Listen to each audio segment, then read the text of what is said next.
So in this section, we are going to look at a different topic altogether. Now, oftentimes you see that once an electrical machine, be it electric motor, generators, or transformers, they've gone to the workshop for repairs, maybe rewinding.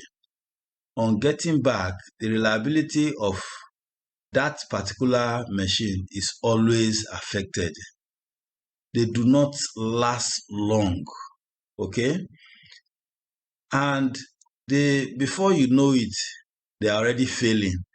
You will notice that at times they will be developing excessive heat, okay, in the course of operations. So why are they failing? These electrical machines, why are they failing after rewinding? So we want to look at what are the causes and what we need to do in order to ensure that once our equipment, whether it is given to the vendor or it is done in-house, will be done properly so that we will not experience that frequent failure after rewinding. So as you well know, let's look at the electric motor, for example. As you well know, the electric motor, the stator is made up of windings, okay? And once this winding is pumped, that is the only time that we will need to rewind that equipment, that is the winding of that machine.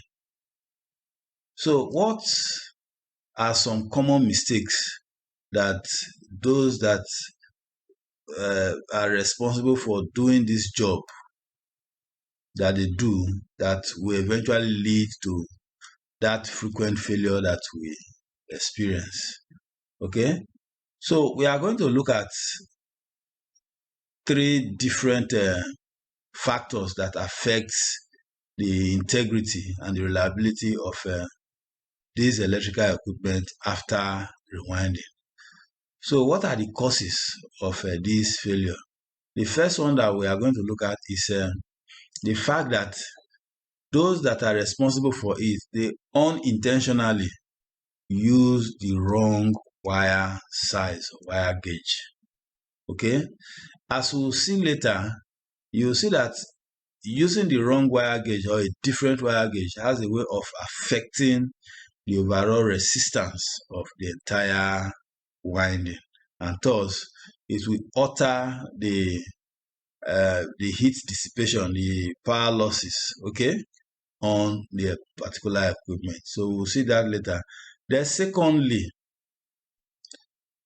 is that those that are responsible for rewinding or repairing this equipment, that is, they use the wrong material, okay, material of a different insulation class. Without considering the insulation class of that particular equipment, they go to the market or go to the store, collect material, any material that they feel can do the job for them, without actually considering the insulation class of that equipment. So we'll see how such will affect the integrity and reliability of the electric motor or the generator or even the transformers. Then poor workmanship. This cannot be ruled out. So we are going to consider some of the common practices and how these practices affect the integrity of the electrical equipment or electrical assets. So let us look at the first one, which is the use of the wrong wire size.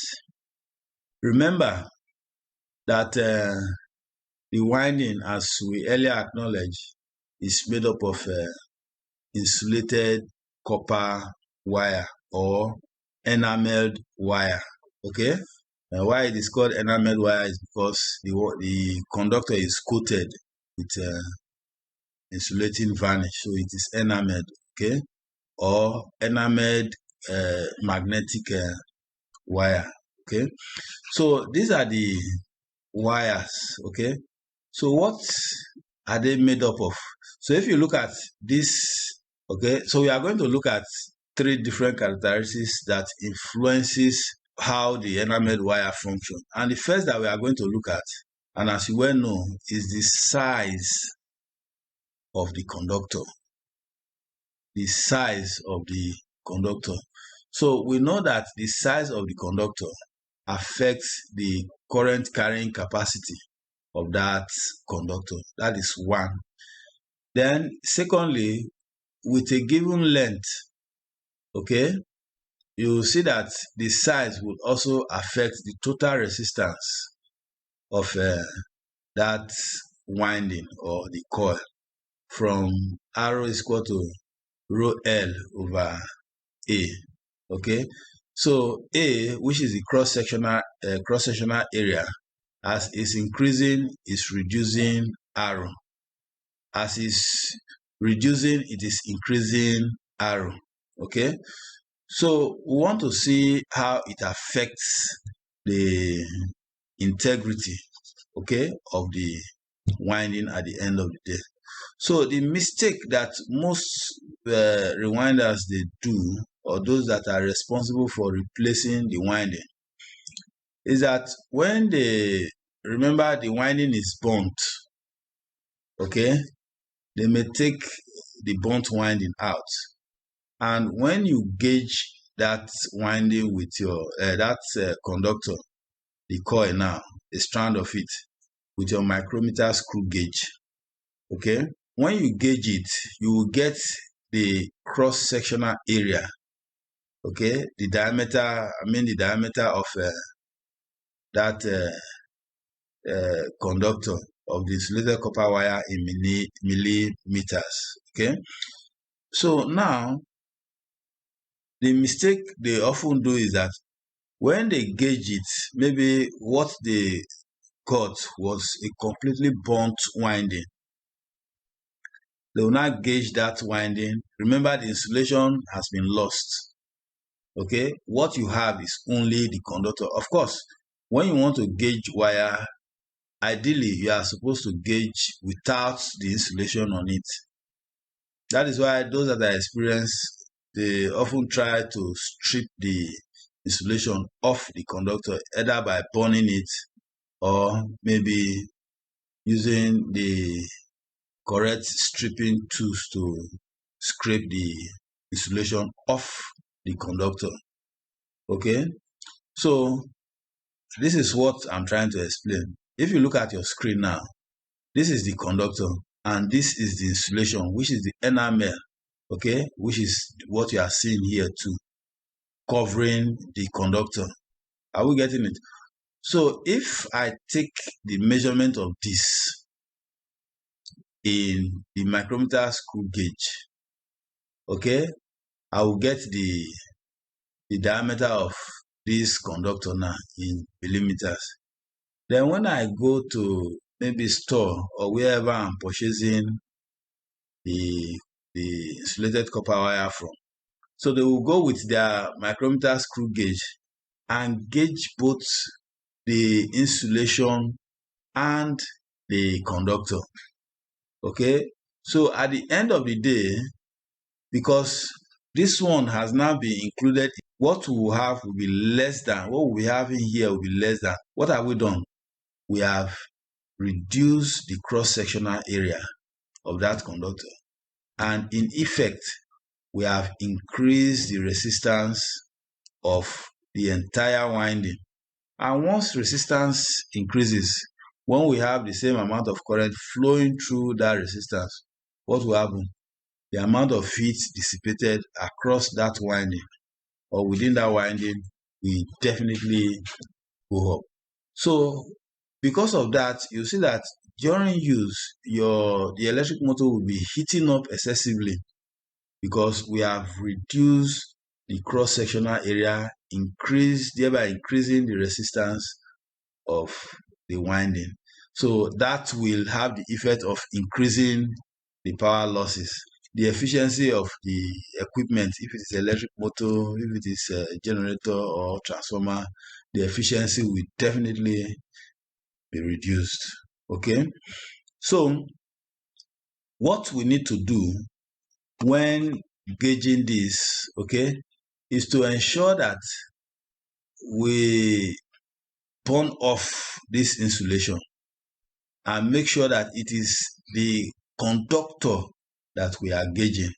So when we give it to the seller, if we are getting from an external vendor, okay, when we go to the seller, we will just tell him the actual size. He will give us the actual size. But if you give to them, or you went to gauge both the insulation and the conductor, at the end of the day, you have something bigger. Okay, assuming I gauge this conductor and this insulation, what have I done in this case? I have increased the cross-sectional area of the conductor. Once the cross-sectional area of the conductor is increased, if I'm fortunate enough to have the same number of turns in each of the coil or the windings, okay, you will see that I have, since the cross-sectional area has gone up, I have reduced the effective resistance. Are we getting it? So that particular motor will not be as effective as it was before, though it will not overheat as in the first instance that we described, but the efficiency definitely be affected. Okay, so that is one. So we need to guide against using the wrong conductor size. What we are removing from the 41, the size that we are removing should be the size that we should be replacing back, and the number of turns of each windings, okay, each coil, we should replace the same number of turns. If we meet 500 in each of the coil, okay, or 400 as the case may be, we want to replace with the same number of turns, and as much as possible with the same length of wire, okay, to give us the same winding before we place them into the stator slot.